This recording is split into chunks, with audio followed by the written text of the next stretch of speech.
Lule, thanks for being with us today. We had this conversation at the top of the show. SBF, FTX, they were supposed to be the white knights of this industry, the ones working with regulators. If you can't trust them, why should anyone trust any other exchange, yours included? Well, first of all, this is an unfortunate situation, and you're right in the sense that, trust is a central premise of any exchange or platform that should be used.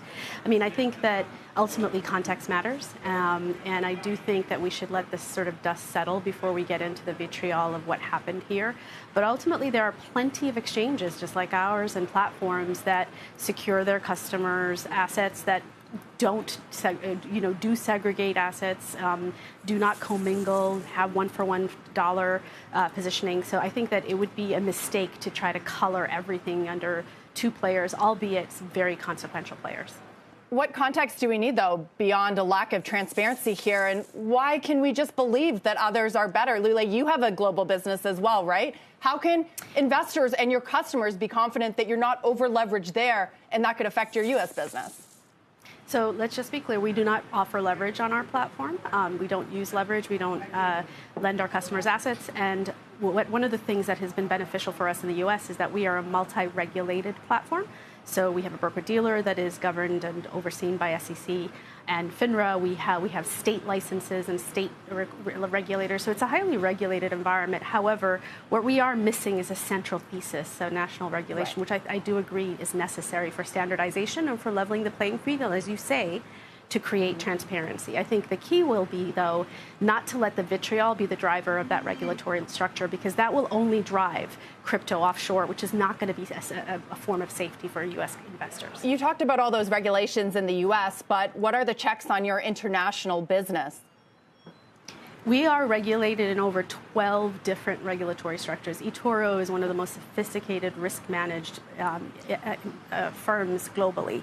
We function in, as I said, 11 regulatory structures. We are regulation and a sort of compliance-first company first.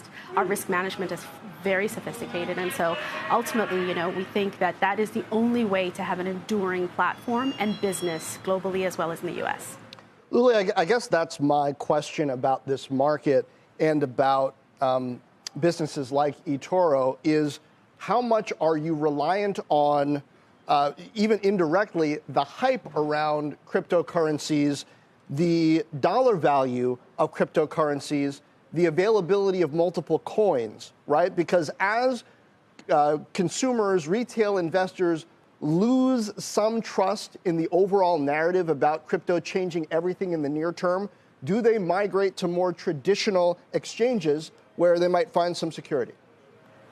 Yeah, I think, again, in this space, traditional exchange is arguably sort of like what does traditional exchange look like for a digital asset provider as well, right?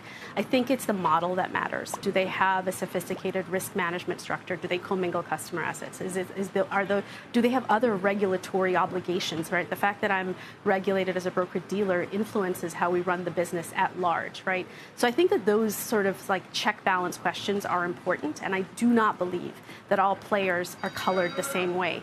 I think that ultimately we win when there is smart regulation, and we welcome that. Smart, clear regulation is the way to go. The thing that I would like to stress is that when it's not one that is adaptive to this technology, it could end up driving activity elsewhere, and that is not going to protect the retail investor.